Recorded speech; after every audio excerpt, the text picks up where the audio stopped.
Olá, meu amigo e minha amiga, sejam bem-vindos a mais um Portal do José, iniciando mais um encontro no momento em que coisas muito interessantes e importantes estão acontecendo aqui no Brasil e em outras partes do mundo e que merecem um olhar muito atento de todos nós. Afinal de contas, você e eu estamos recebendo informações sobre situações que estão acontecendo fora do nosso país e aqui dentro do nosso país, com o propósito de fazer com que a gente tenha opinião sobre esses temas. Porque a nossa opinião também acarreta comportamentos que nós temos no nosso cotidiano e comportamentos políticos também. Afinal de contas, a informação gera a ação, a desinformação gera a conformação, pensamento do filósofo Hegel. E aí me vem à cabeça uma outra frase, né, que é filosófica também, mas essa de Raul Seixas, que ele colocou numa das canções, que dizia que eu não confio na minha cabeça porque ela só pensa naquilo que ela aprendeu. Por isso, eu sou mais eu. Gente, é uma frase muito interessante porque ela nos remete a esse desconfiômetro, né? A jogar a nossa intuição para analisarmos algumas situações, algumas informações que a gente recebe. Porque se a gente recebe informação pela metade, deformada, cortada, adulterada, manipulada ou mal intencionada, a nossa opinião vai sofrer um problema também, né? Então, como ter uma opinião e um veredito justo se esse conjunto de informações ou de desinformações chega até a gente, né? Bom, eu vou conversar com vocês sobre algumas questões objetivas, alguns fatos estão se dando aqui, e mostrar também algumas bizarrices nesse período que o senhor Paulo Gonet tem pela frente aí para decidir o que ele fará com a nossa nação no quesito passar o nosso país a limpo ou não em relação ao crime que esteve à frente do nosso país. Bom, antes de entrar aqui nesses temas, quero convidar você que está chegando agora no nosso portal e ainda não nos conhecia para que, em primeiro lugar, você se inscreva aqui conosco, que conheça também os nossos outros vídeos. Se você gostar, compartilhe e recomende. Não se esqueça, dê seu joinha, mande seu comentário e, se puder, se inscreva aqui também no nosso clube de membros, tá legal? Você aqui é muito bem-vindo e muito bem-vinda. Bom, vamos aqui aos temas, né? Em primeiro lugar, essa notícia aqui. PGR se manifesta contra pedido de Bolsonaro para ter acesso à delação de Mauro Cid. Solicitação foi feita nos autos do STF que investigam a venda ilegal de joias recebidas pelo ex-presidente. O que está acontecendo? A defesa de Bolsonaro quer ter o acesso à delação integral de Mauro Cid. Só que Mauro Cid, ele não fez uma delação somente em relação a um crime. Ele fez delação em relação a todos os crimes que ele tinha conhecimento que o Bolsonaro esteve envolvido. Então existem vários inquéritos ainda abertos. Bom, a defesa de Bolsonaro terá a oportunidade de provar alguma coisa ou de se defender no curso da ação penal. Mas a ação penal ainda não foi iniciada, porque o senhor Paulo Gonet tem o prazo, ainda dessa semana, para dar o seu veredito. Se ele vai denunciar essa Orcrim ou se ele vai pedir o arquivamento dos crimes que chegaram até a mesa dele ali no inquérito que a Polícia Federal concluiu. Ele pode pedir eventualmente uma diligência aqui, outra acolá. Mas o prazo, gente, que está dado é esse aí.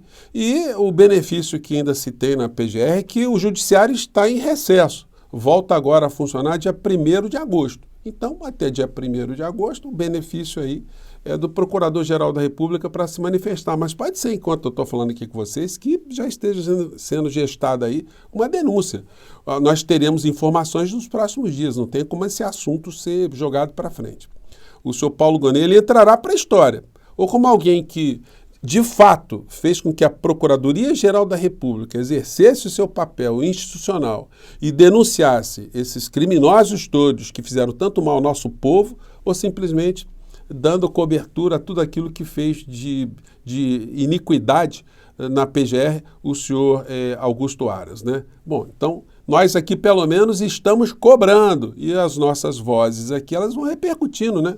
Vão chegando em vários lugares e muitas pessoas que não estavam atentas passam a ter atenção em relação a isso, né? Então, senhor Paulo Gonet, estamos acompanhando e torcendo aqui, tá? Para que as coisas caminhem no rumo que tem que caminhar. Enquanto isso, o criminoso maior da nação continua solto, envenenando a sociedade, né? As pessoas que seguem. Fez uma publicação hoje falando de quê? De Cuba. Cuba deve 2 bilhões e 600 milhões ao Brasil, que em tese teria facilitado o contrato com a empresa cubana com o filho de Lula. Vem sempre com essa ladainha. Então veja, senhor Paulo Gonet, do que o senhor vai livrar o povo brasileiro. se essa insanidade estiver numa cadeia, ele não vai poder publicar coisas nas redes sociais, né? Então nós vamos ficar com a cabeça mais arejada e vamos nos ocupar com debates de coisas sérias aqui no Brasil, né? E aí coisas sérias importantes que merecem olhar da gente dizem respeito a isso aqui, ó, direitos sociais do povo brasileiro no governo Lula com o ministro Haddad, né? A notícia de hoje no Valor Econômico. Governo estuda mudanças em seguro-desemprego, BPC e BPC para reduzir despesas. Medidas em avaliação pela equipe econômica dependem do Congresso se entrarem em vigor em 2025. Gente, então quer dizer que o problema do nosso país é o seguro-desemprego e o dinheiro para aposentado, para pessoas que têm algum tipo de enfermidade, alguém que tem uma idade avançada. É aí que está o problema do nosso país? Então, gente, muita calma nessa hora, né? Quando a gente resgata essa informação aqui do Monitor Mercantil, nós temos o seguinte fato. Brasil gastou mais de 10 trilhões de reais com a dívida em 7 anos e ainda deve 6 trilhões de reais. Senhor ministro Haddad, por que essa questão não é jogada assim publicamente, fraternalmente, transparentemente para a sociedade discutir? Então, nós somos obrigados a aceitar que o Brasil está pagando essa montanha de dinheiro e a gente não pode nem tocar no assunto, não podemos saber para onde vai esse dinheiro, da onde surgiu essa dívida, por que essa dívida não pode ser negociada, quem que recebe esse dinheiro, quais são os grupos que recebem esse dinheiro do povo brasileiro. Gente, quando a gente viaja mundo afora, né, você vê as coisas funcionando nos países e você fica pensando assim, pô, esse país é mais rico que o Brasil? Não. Mas por que esse país é tão bem resolvido numa série de situações e nós lá, com muito mais recursos, nós não somos, né? Tem alguém se dando muito bem, né? Ou algum tipo de classe social se dando muito bem aqui no nosso país. E isso é obrigação de um governo progressista de colocar para o debate público, né? Não dá para fingir que essa coisa não acontece, que nós temos aqui esse tipo de recurso do povo brasileiro que vai para a ciranda financeira, né? Bom, o nosso portal aqui tem esse papel, né, gente, de levantar essas questões aí. Mande seu comentário, o que você acha dessa história, tá legal? E aí a gente entra no mundo da insanidade, né? Gente, olha só, o Bolsonaro ganhou muito dinheiro, né? Ele podia pegar algumas figuras assim, dentro do partido dele, tão próxima dele, e falar assim, meu amigo, olha só, você é um cara de direita, de extrema direita, mas você não está bem da cabeça, não. Você quer que eu te patrocine aí uma internação numa clínica psiquiátrica? Porque você vai parar na cadeia, né? Ou você é maluco ou você é criminoso. Das duas, uma será o seu fim.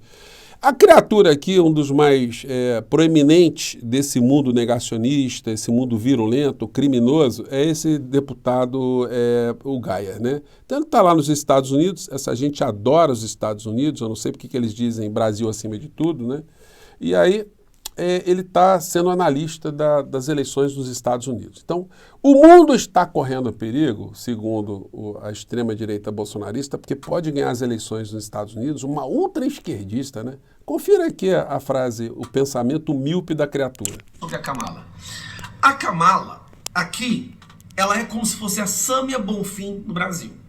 Esquerdista, histérica, ultra-radical. Tanto é que existe um... Então, né, paramos por aqui, né? A deputada Sâmia Bonfim, uma das melhores parlamentares que o Brasil já teve.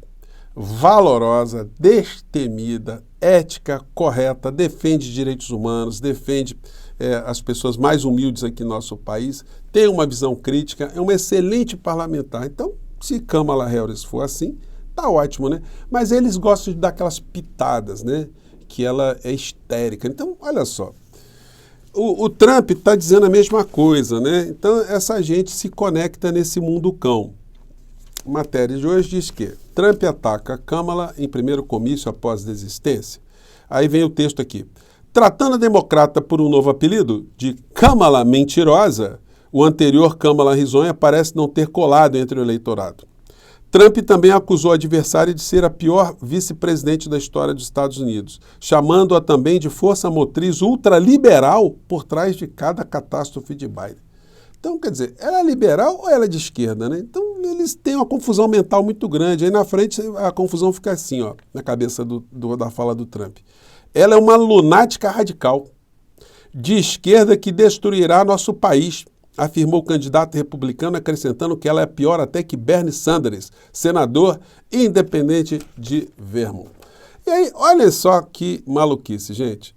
Aqui uma matéria aqui falando do comportamento dos republicanos, né?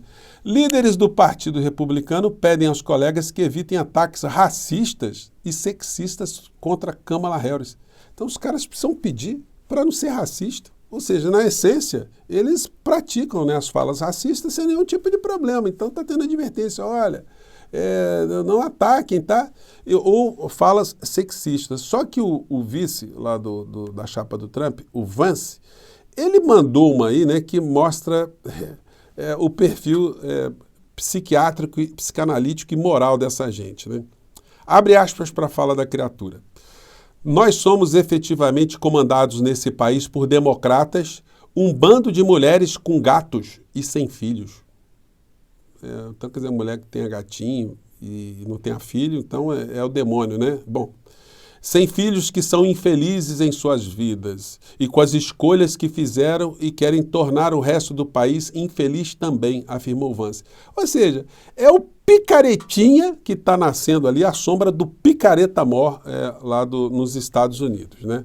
Então, gente, são essas as questões todas aí que estão no debate do cotidiano. Mais tarde eu vou falar com vocês aqui sobre Venezuela, né? Vamos tratar desse assunto aqui. Tudo que a gente está recebendo de informação que vem de lá são informações que visam apenas a nos informar para a gente ter uma opinião livre? Ou será que alguns fatos, como a Venezuela ter a maior jazida de petróleo do mundo, tem alguma importância nesse tipo de debate? As grandes potências, né, que estão ali de olho na Venezuela estão de fato preocupadas, né, com a democracia na Venezuela, o modelo democrático ou modelo político da Venezuela. Essa é a questão central. O bloqueio todo que está se fazendo em relação à Venezuela visa exclusivamente pressionar a Venezuela para que adote um modelo democrático, como, por exemplo, dos Estados Unidos da América. Bom, vamos analisar isso mais tarde, tá bom? Mas fica aí essas perguntas aí, ficam as perguntas para você mandar o seu comentário, tá bom? Eu fico por aqui, gente. Um grande abraço, até mais tarde. Tchau.